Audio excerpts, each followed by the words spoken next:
نشرة الأخبار نقدمها لكم من راديو سنة الشام FM، وفي أبرز العناوين: الأسد: نقوم بمهاجمة الإرهاب في كل مكان وضربات التحالف ليست جدية. أوباما: واثق من قدرة التحالف على دحر التنظيم، وعملية مكافحة الإرهاب صعبة وطويلة الأجل. دمشق تقول أن التأخير في تدمير منشآت الأسلحة الكيميائية المتبقية لأسباب فنية. تركيا تشير إلى تقارب بالمواقف الأمريكية التركية حيال إنشاء منطقة حظر جوي في سوريا. والآن إلى تفاصيل ملفنا الرئيسي في هذه النشرة.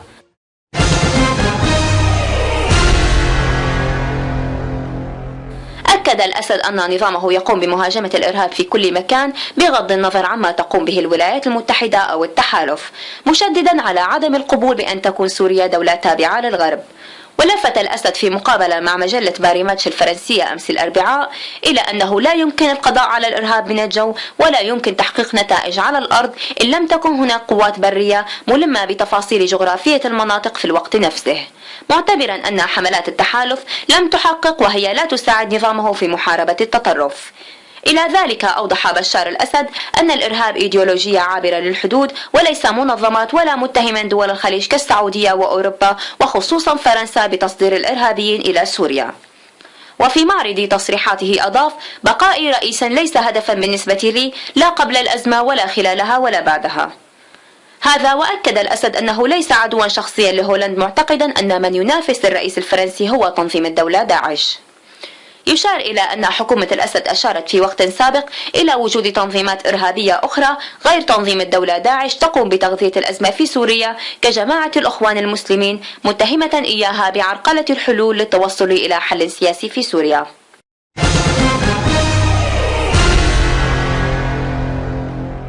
الخبر الثاني: قال الرئيس الأمريكي باراك أوباما أمس الأربعاء أن محاربة تنظيم الدولة داعش في الأراضي السورية طويلة الأجل وصعبة.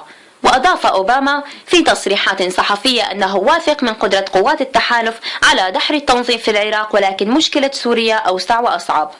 هذا وتوافقت تصريحات وزير الخارجية الأمريكي جون كيري في مؤتمر بروكسل لدول التحالف الدولي أمس الأربعاء بتأكيده أن الحملة الدولية لمحاربة التطرف بدأت تظهر آثارها، لافتا إلى أن هزيمة ذلك التنظيم ربما تستغرق سنوات.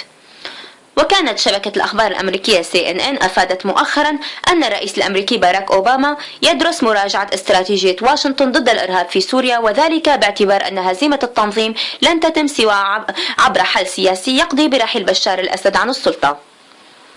المراقب العام السابق للأخوان المسلمين علي صدر الدين البيانوني.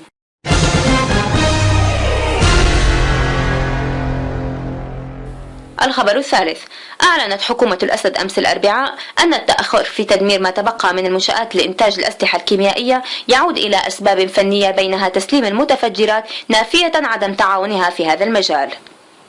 وقال سفير سوريا لدى الأمم المتحدة بشار الجعفري أنه تم اختيار شركتين أخرتين، إلى أن الشركة المكلفة تدمير 5 أنفاق تنتظر تسليمها متفجرات ومعدات. وصرح للصحفيين في مقر الأمم المتحدة أن حكومة الأسد تؤكد أن أي تأخير في التسليم هو مسؤولية الأطراف الدولية وليس مسؤولية الحكومة السورية. وأضاف أن عملية تدمير 12 منشأة إنتاج خاوية من المقرر أن تبدأ في وقت لاحق من الشهر الحالي مع تدمير أول نفق. وأكد الجعفري أن هذه العملية من المقرر أن تنتهي بحلول حزيران يونيو. الإخوان المسلمين كثير من يتهمكم بإطالة عمر الأزمة بسبب دعمكم الغير مدروس لبعض الفصائل المقاتلة في سوريا، واتهامكم بتفشيل بعض المنظمات الموجودة في الداخل السوري لفرض هيمنتكم على الثورة السورية وإعادة الثورة السورية إلى الثمانينات.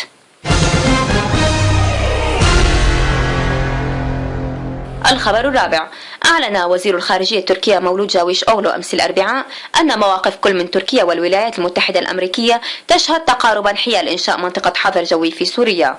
وقال جاويش أوغلو للصحفيين في مقر حلف الشمال الأطلسي بمدينة بروكسل، حيث يشارك في اجتماعات وزراء خارجية دول الحلف، إن موقف تركيا واضح جدا، إذ ينبغي تكوين سياسة شاملة، كما ينبغي أن تتطابق الأقوال مع الأفعال واتخاذ إجراءات فعلية وشاملة في أقرب وقت ممكن. من جانب آخر شدد جاويش على ضرورة دعم المعارضة السورية المعتدلة والجيش السوري الحر وعدم تجاهل البعد الإنساني في المسألة السورية. وأشار جاويش أوغلو إلى مشكلة وجود المقاتلين الأجانب في سوريا، معتبرا أنه عندما تندلع مشاكل في منطقة معينة ويتشكل فيها فراغ للسلطة تبدأ المنطقة باستقطاب عددا من الجماعات الإرهابية. والآن إلى آخر ما تشهده الأراضي السورية من تطورات عسكرية وميدانية.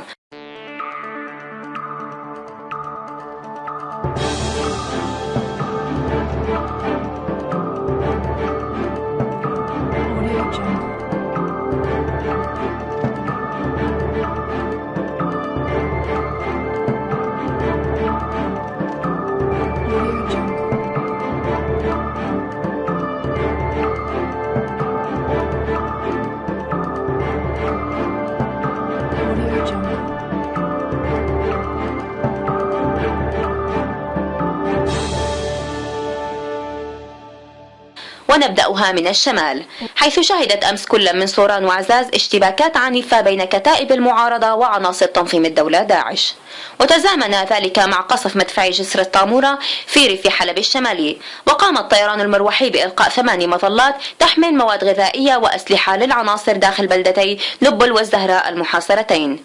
كما أفاد ناشطون عن انفجار عبوة ناسفة في سيارة تابعة للمعارضة المسلحة في مدينة الأتارب كان يقودها المدعو عبد الرزاق المحمود أبو بديع، نقل على إثرها إلى المشافي الميدانية.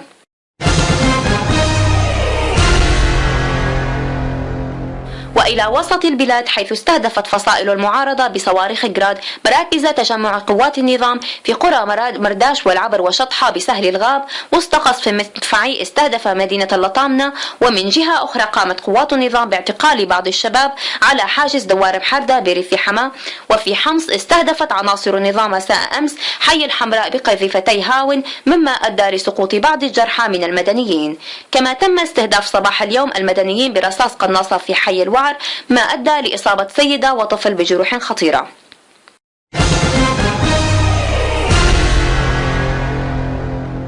وإلى الشرق السوري، حيث سيطر تنظيم الدولة داعش على محطة المياه المجاورة لمطار دير الزور العسكري بعد معارك عنيفة مع قوات النظام.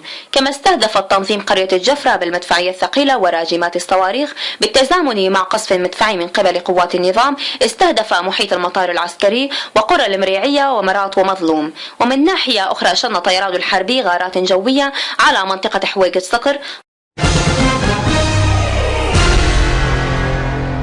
وفي العاصمة دمشق وريفها أعلنت جبهة نصرة عن تفجير عبوة ناسفة في منطقة حاميش ببرزة، مما أدى لمقتل 4 من عناصر النظام، في حين دارت اشتباكات متقطعة على أطراف حي جوبر. من جهة أخرى دارت اشتباكات عنيفة بين فصائل المعارضة وقوات النظام على الجبهة الشرقية لمدينة دارية، في حين سجل سقوط 4 صواريخ أرض على أطراف بلدة زبدين. ومن جهة أخرى سقط عدد من الجرحى جراء غارات الطيران الحربي على دير العصافير وزبدين. وفي جنوب البلاد دارت اشتباكات متقطعة بين المعارضة وقوات النظام على طريق الصنمين الحارة، يأتي ذلك بالتزامن مع قصف مدفعي وصاروخي استهدف السهول الغربية لبلدة عثمان ومدينة الشيخ مسكين وبلدة المزاريب، في حين ألقى الطيران المروحي البراميل المتفجرة على مدينتي الشيخ مسكين وأنخل وبلدة المزاريب.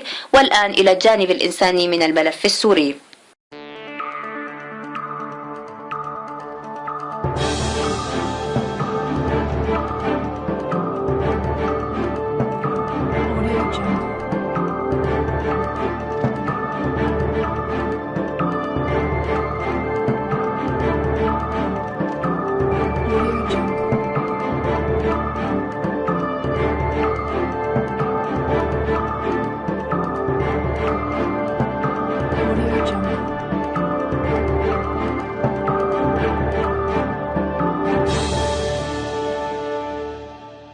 قالت منظمة هيومن رايتس ووتش أمس الأربعاء أن آلاف السوريين الهاربون من الصراع المسلح في مناطقهم علقوا في حقل ألغام تركي.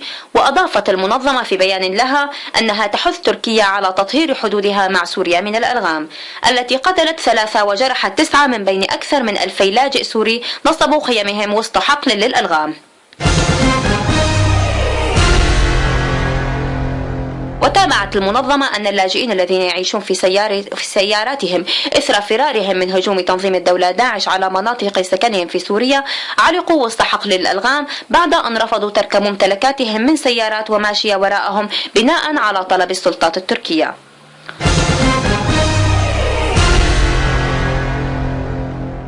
وصلنا معكم لنهاية نشرتنا، وفي الختام تذكير بأهم العناوين.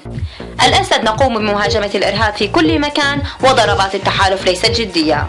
أوباما: واثق من قدرة التحالف على دحر التنظيم، وعملية مكافحة الإرهاب صعبة وطويلة الأجل. دمشق تقول أن التأخير في تدمير منشآت الأسلحة الكيميائية المتبقية لأسباب فنية. تركيا تشير إلى تقارب المواقف الأمريكية التركية حيال إنشاء منطقة حظر جوي في سوريا.